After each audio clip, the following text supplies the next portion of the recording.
Good afternoon students. आज हम fever के बारे में जानेंगे कि फीवर क्या होता है, फीवर के टाइप्स और patterns of the fever. Fever को हम पायरेक्सिया के नाम से भी जानते हैं। अगर इनके सबके एग्ज़ाम में आता है डिफाइन पायरेक्सिया तो इट मीन्स वो फीवर के बारे में ही आपसे पूछ रहा है। ठीक है, फीवर को हम पायरेक्सिया के नाम से जानते हैं। और अभी कई स्टूडेंट्स समझते हैं कि फ़ीवर एक डिजीज़ है, लेकिन ऐसा नहीं है स्टूडेंट्स। फीवर एक डिजीज़ नहीं है, वो एक साइन होता है। जब हमारी बॉडी में इन्फेक्शंस एंटर कर जाता है और वो अपना रिएक्शन शो करता है, दैट टाइम फीवर हो जाता है। हमारी बॉडी टेम्परेचर राइज़ कर जाती है, बढ़ जाता है बॉडी टेम्परेचर। और फीवर हम कब बोलते हैं? जब किसी का बॉडी टेम्परेचर 99 डिग्री फ़ारेनहाइट से अगर ऊपर चला जाता है तो हम उसको फीवर या फिर पायरेक्सिया के नाम से जानते हैं। स्टूडेंट, साइन एंड सिम्टम्स में डिफरेंस आप लोगों को पता होना चाहिए। जो साइन होता है वो ऑब्जर्वेबल होता है, ऑब्जेक्टिव होता है, जो कि किसी डॉक्टर या फिर नर्स के थ्रू बताया जाता है। और जो सिम्टम्स होता है वो सब्जेक्टिव होता है, जो किसी एक पेशेंट के थ्रू बताया जाता है। Next we are discussing the types of the fever. वैसे तो काफ़ी तरह के फीवर होते हैं, लेकिन मैं आपको मेन जो टाइप्स होते हैं वही बताऊंगी, जो कि एग्ज़ाम पर्पस से, पॉइंट ऑफ व्यू से इम्पोर्टेंस है। फर्स्ट है लो पायरेक्सिया। लो पायरेक्सिया हम किसे बोलेंगे? जब हमारा पता है कि लो बॉडी टेम्परेचर इंक्रीज हो जाता है 99 डिग्री फ़ारेनहाइट से, तब हम बोलते हैं कि फ़ीवर हुआ है। तो लो पायरेक्सिया का मतलब होता है 99 से लेके 100 डिग्री फ़ारेनहाइट के बीच में, 99 हो या फिर 100 डिग्री फ़ारेनहाइट हो तो उसको बोलते हैं लो पायरेक्सिया।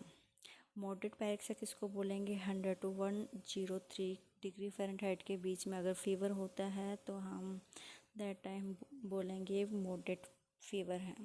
हाई पायरेक्सिया का क्या मतलब है? अगर 103 से लेके 105 डिग्री फ़ारेनहाइट अगर फीवर बॉडी हमारे राइज हो जाती है, body temperature, that time we can call the high pyrexia.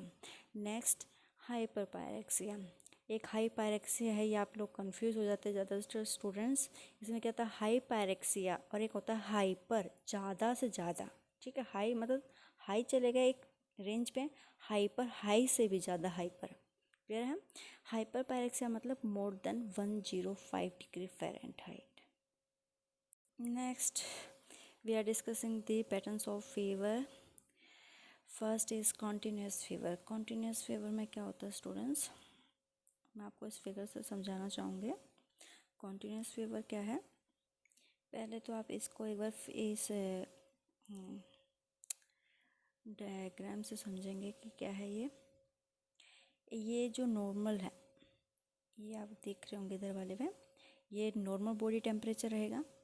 और ये बॉडी टेम्परेचर, जब हम टेम्परेचर चेक करते हैं, और ये डेज़ में काउंट होते हैं। ठीक है, इसमें क्या होता है?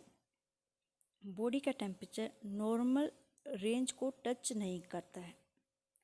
जब कॉन्टिन्यूस पायरेक्सिया किसको बोलते हैं?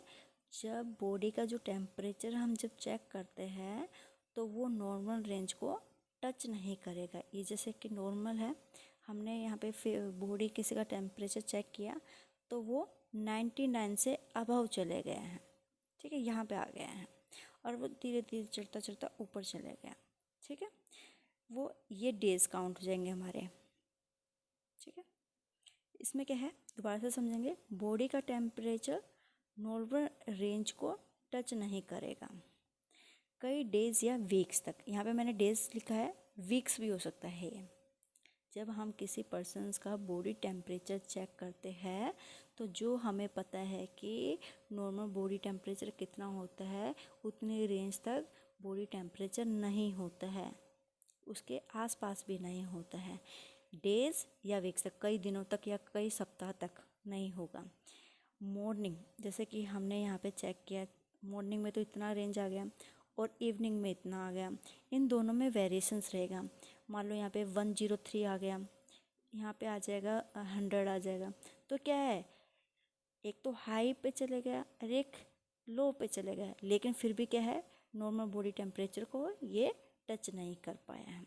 मॉर्निंग और इवनिंग में वेरिएशंस तो रहेगा। कितना वेरिएशन रहेगा? Less than 1.5 degree Fahrenheit. Students आप सभी नोट कर ले, जब कॉन्टिन्यूअस पायरेक्सिया होता है मॉर्निंग और इवनिंग में जब बॉडी टेम्परेचर चेक करते हैं उनमें वेरिएशंस होता है, और वेरिएशंस कितना होगा, लेस देन 1.5 डिग्री फ़ारेनहाइट। तो ऐसे पेशेंट्स को हम बोलते हैं continuous patterns of the fever. Next, remittent fever. Remittent fever में क्या होता है, दोबारा से हम लाइनर पैराग्राफ का यूज़ कर से अच्छे से समझेंगे क्या होता है।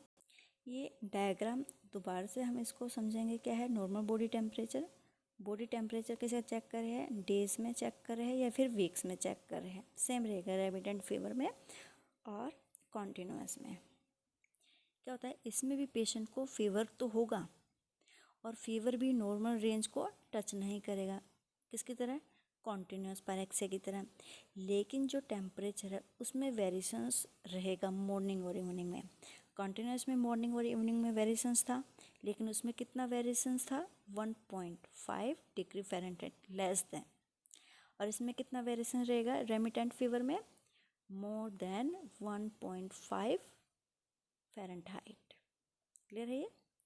कॉन्टिन्यूअस में less than 1.5 degree Fahrenheit morning और इवनिंग का वेरिएशंस, और रेमिटेंट फीवर में क्या रहता है, मोर देन 1.5 डिग्री फ़ारेनहाइट। ये भी नॉर्मल बॉडी टेम्परेचर को टच नहीं कर पाता, चाहे वो मॉर्निंग में हम चेक करें चाहे वो इवनिंग में चेक कर रहे हो, या डेज में होगा या फिर वीक्स में ये जाके अपने आप नॉर्मल बॉडी टेम्परेचर पे आ जाता है, लेकिन इसको टाइम लगता है। नेक्स्ट है, अगेन लाइनियर जो डायग्राम है उससे शो करेगा इंटरमिटेंट फीवर क्या है। इंटरमिटेंट फीवर को भी हम लाइनर डायग्राम से समझेंगे।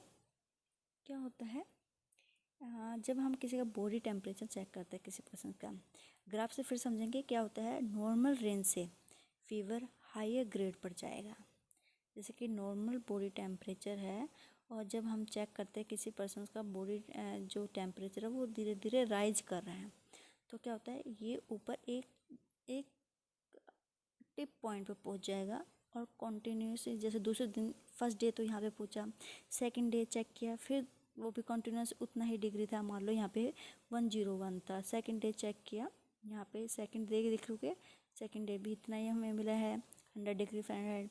थर्ड डे हमने चेक किया, थर्ड डे भी सेम ही है।